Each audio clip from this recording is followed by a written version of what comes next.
Hello. Today on News on the Warfront, we will be talking about the D-Day operation. On June 6, 1944, the Allied forces sent in over 150,000 servicemen, 73,000 of which were American, 5,000 ships, and 11,000 airplanes to storm the beaches of Normandy. On that day, there was 10,000 men casualty rate. While a great loss for the Allied forces, this did lead to victory over the German forces. Here is some footage from that tremendous day. June 4th, 1944. The men of the armies marched toward the southern ports. Equipment rolled down the roads. Men and machines took their places in the waiting ships.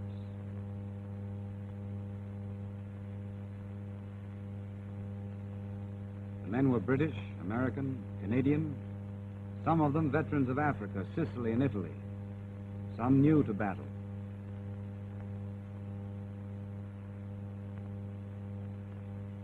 They lay in the harbors of the South Coast a day longer than planned.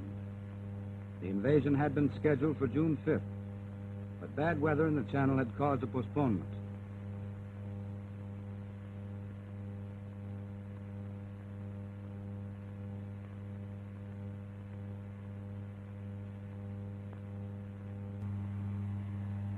The weather was still bad on the 6th, the sea promising to be choppy and dangerous.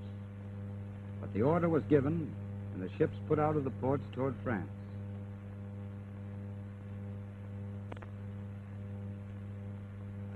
On board, the men were quiet, tense, grimly elated. The long years of training and waiting were behind them. Just over the horizon was the beginning of the final battle against the Germans. They could look around them and see the overwhelming strength that had poured from the Allied docks, factories, and arsenals.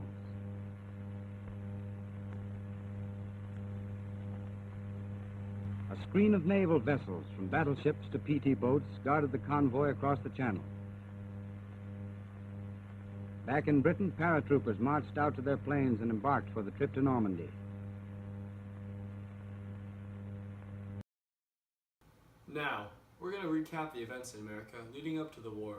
Then afterwards, we're going to have an interview with Dwight D. Eisenhower, the general responsible for the D-Day operation. During this time, America was split. 50% wanted to go to war, 50% wanted to stay an isolationist country. On December 7th, the Japanese bombed Pearl Harbor, and this created some mass hysteria. Now, the entire country wanted to go to war, and President Roosevelt issued the Japanese internment camps, which put all Japanese American citizens into basically concentration camps. Companies at home, such as Ford, stopped making their cars, and they produced guns, tanks, anything for the war that they could possibly produce. The government issued war bonds. People bought the war bonds to help pay for the war. And America really got into this war spirit. Dwight D. Eisenhower, tell me a little bit about the D-Day operation. Okay, so it was June 5th, 1944, and we had a very small window for the invasion to happen, and the weather wasn't really good, so we postponed it. And then on June 6th, 1944, I got a weather report where the weather was a little better than the 5th, so I was like, all right, this is our chance, now or never.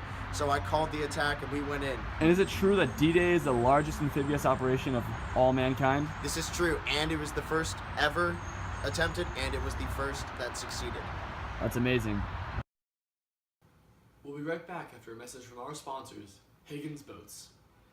Equipped with two 30-caliber machine guns and carrying 36 infantrymen, the Higgins boat made in New Orleans landed troops from the 1st Infantry Division directly into the sandy teeth of the most heavily fortified German sector, Omaha Beach, on D-Day. Its design allowed for open beach landing that shaped the strategy of the war for the United States.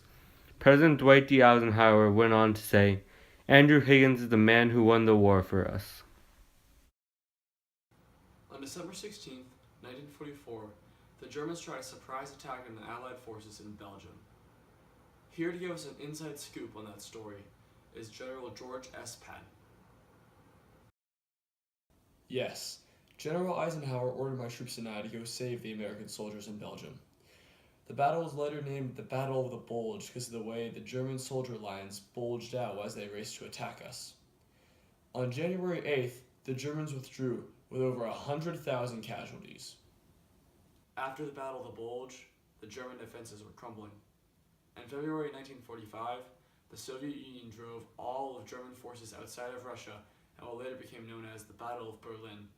This was a major offensive route for the Soviet Union to be taking at the time. American and Soviet forces began to race towards Berlin.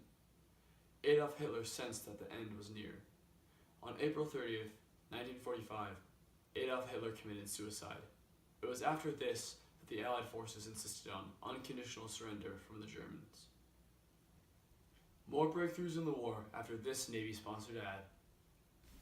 While not battling Darth Vader, Sir Alex Guinness, the actor who played Obi-Wan Kenobi, was fighting the Nazis as a commanding officer of a landing craft in the British Royal Navy. He saw action in the invasion of Sicily, Elbe, and Normandy. Many other famous people fought in the war, including Bob Barker and Yogi Berra, showing how everyone was part of the war. Amazingly, on May 7th, 1945, Germany accepted the terms of surrender. And on May 8th, 1945, VE Day was declared, Victory in Europe Day. The war is finally over. To end this broadcast, we want to show you some VE Day celebration footage. Please enjoy.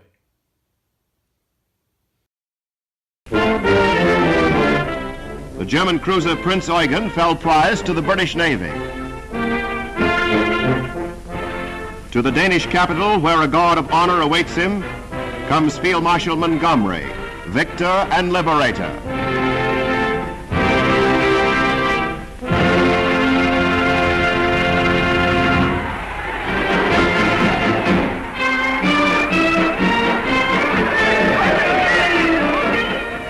And his reception by the people of the city demonstrates their feeling of deliverance and gratitude.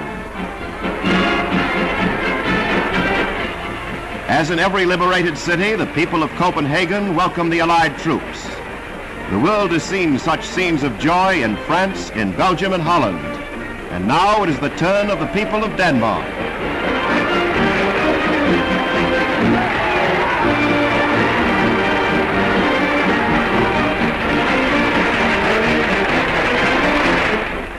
Sheets of music are printed and distributed.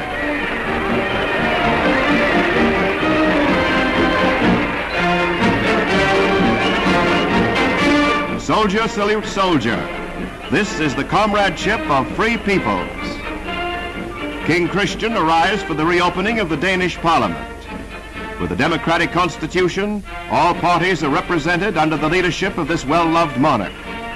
All through the occupation, he inspired his people. His faith in Allied victory never faltered. His faith is justified today. Thank you for watching.